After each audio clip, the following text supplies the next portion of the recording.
Hello बच्चों, आज हम क्लास 12 फिजिक्स के चैप्टर नंबर 2 स्थिर वैद्युत विभव तथा धारिता के इम्पोर्टेंट न्यूमेरिकल को देखने वाले हैं।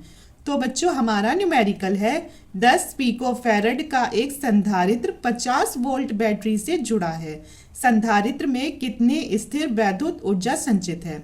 तो बच्चों, सबसे पहले ये देखो कि इसमें आपको क्या क्या दिया हुआ है और आपसे क्या पूछा गया है। तो इसमें सबसे पहले हमें दिया गया है कि 10 पिकोफैरड का एक संधारित्र है। इसका मतलब ये क्या है, ये है हमारी धारिता, मतलब सी का मान है। तो बच्चों, हमारी धारिता सी का मान कितना है, 10 पिकोफैरड है।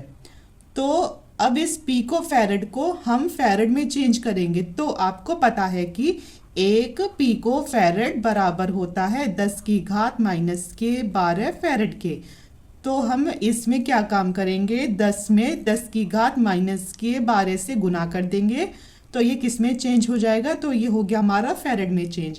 अब अगला दे रखा है इसमें कि 50 वोल्ट बैटरी से जुड़ा है। इसका मतलब ये दे रखा है हमें विभवांतर V का मान कितना दे रखा है, तो ये दे रखा है हमें 50 वोल्ट।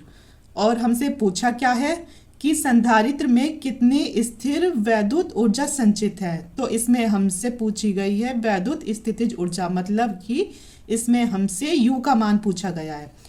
तो बच्चों, इसका सूत्र होगा हमारा U बराबर हाफ CV² के। ठीक है, इसका सूत्र होगा U बराबर हाफ CV² के। और हाँ बच्चों, अगर आपको हमारा चैनल पसंद आए तो आप हमारे चैनल को सब्सक्राइब करके ज़रूर जाना, कि ताकि आपको एग्ज़ाम तक इम्पोर्टेंट न्यूमेरिकल, इम्पोर्टेंट डेरिवेशन और इम्पोर्टेंट क्वेश्चंस मिल सके। तो आइए इसे आगे सॉल्व करते हैं। अब इसमें कुछ नहीं है, अब है सिर्फ और सिर्फ कैलकुलेशन। तो बच्चों, U बराबर है हमारा हाफ, और इस C का मान क्या है, इस C का मान है हमारा यहाँ 10 गुना 10 की घात माइनस के 12। और हमारा V क्या दे रखा है, V दे रखा है 50, क्या है स्क्वायर में है। ठीक है, तो अब इसे सॉल्व ऐसे करेंगे, U बराबर हो जाएगा हाफ। अब सबसे पहला काम करेंगे कि जो ये हमारी घातें हैं इन्हें सॉल्व करेंगे। तो हमें दे रखा है कि 10 गुना 10 की घात माइनस के 12। तो बच्चों, गुना में घातें आपस में जुड़ जाती हैं, तो हो जाएगा 1 माइनस 12। तो जब 12 में से 1 जाएगा तो क्या आएगा हमारा, आएगा हमारा 11, किसका, माइनस का। तो जब हमने इसे सॉल्व किया तो आया हमारा 10 की घात माइनस के 11।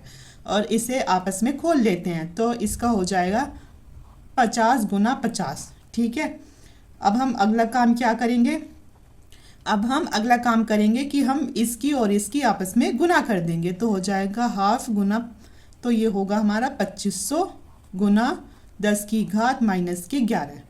अब बच्चों, ये क्या है, 2500 है, तो यहाँ क्या है, 100 है। तो आप 100 को कैसे लिख सकते हो, तो आप 100 को लिख सकते हो 10 की घात 2।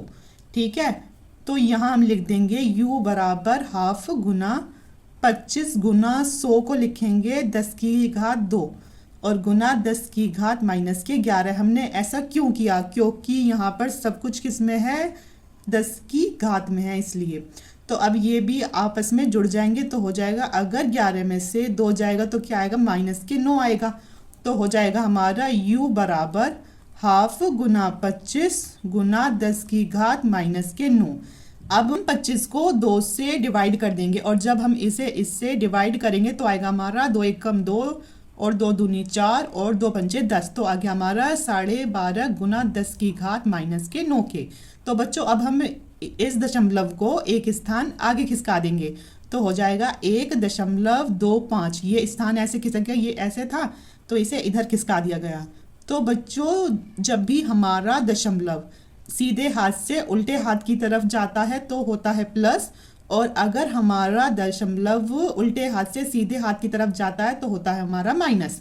तो अब हम ऐसे जा रहे हैं तो क्या होगा, प्लस होगा। तो यहाँ क्या है, 10 की घात माइनस के 9 है, तो इसमें एक और जोड़ देंगे तो क्या हो जाएगा, तो फिर हमारा 9 में से 1 जाएगा तो आएगा 8। तो होगा 1.25 गुना 10 की घात माइनस के 8 जूल। तो बच्चों, यही इसका आंसर है। Thank you.